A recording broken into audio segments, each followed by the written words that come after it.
Hi friends, আমি Somlata. Regiment স্টাইলের তরফ থেকে আরো একটা নতুন কাজ তোমাদের সঙ্গে শেয়ার করতে চলে এলাম। এটা হচ্ছে একটা 5 ইঞ্চি ফ্রেম, তার মধ্যে রেজিনে সুন্দর করে একটা ফটো ফ্রেম তৈরি করা। তোমরা এর আগেই বহুবার এই কনসেপ্টের ডিজাইন দেখেছো। আজকে দেখবে টোটালি নতুন কালার কম্বিনেশনের ডিজাইন।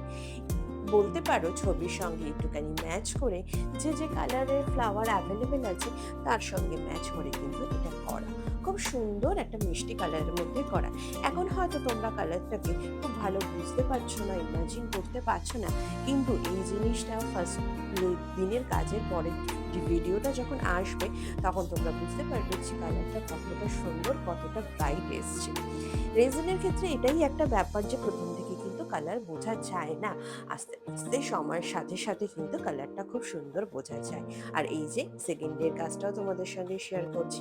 এখানে খুব সুন্দর একটা ছবি দিয়েছি, কিছু ফুল এবং তোমার গোল্ডেনের স্টিকার, নেম, কোটেশন লেখা।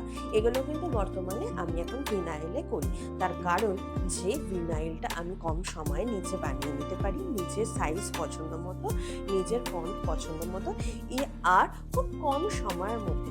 আর ফিনিশিংটাও কিন্তু মেটাল স্টিকারের মতনই হয়, খুব সুন্দর আর খুব গর্জিয়াসও হয়। তাই সেইভাবেই তোমাদের সঙ্গে শেয়ার করছি। এখানে যে ফুলগুলো ইউজ করেছি এগুলো কিন্তু খুবই পাতলা ফুল, রেজিনে কিন্তু এফেক্ট দেয়, তাই বুঝে শুনে এই ফুলগুলো কিন্তু ইউজ করতে হয়। বাট বাদ বাকি আর কোনো প্রবলেম হয় না। অনেক সময় রেজিনের হিটের জন্য প্রথম প্রথম একটু প্রবলেম করলেও পরের দিকে কিন্তু আর কোনো প্রবলেম করে না রেজিনটা শুকিয়ে যাওয়ার পর। আর পার্লস আর গোল্ড ফ্লেগের কাজ তো অলওয়েজ আমি করি, তোমরা তো সেটা ভালো মতোই জানো। তো কেমন দেখতে হয়েছে তোমরা কিন্তু অবশ্যই আমাকে কমেন্ট করে জানিও, আর ভালো লাগলে লাইক, শেয়ার, ফলো করো।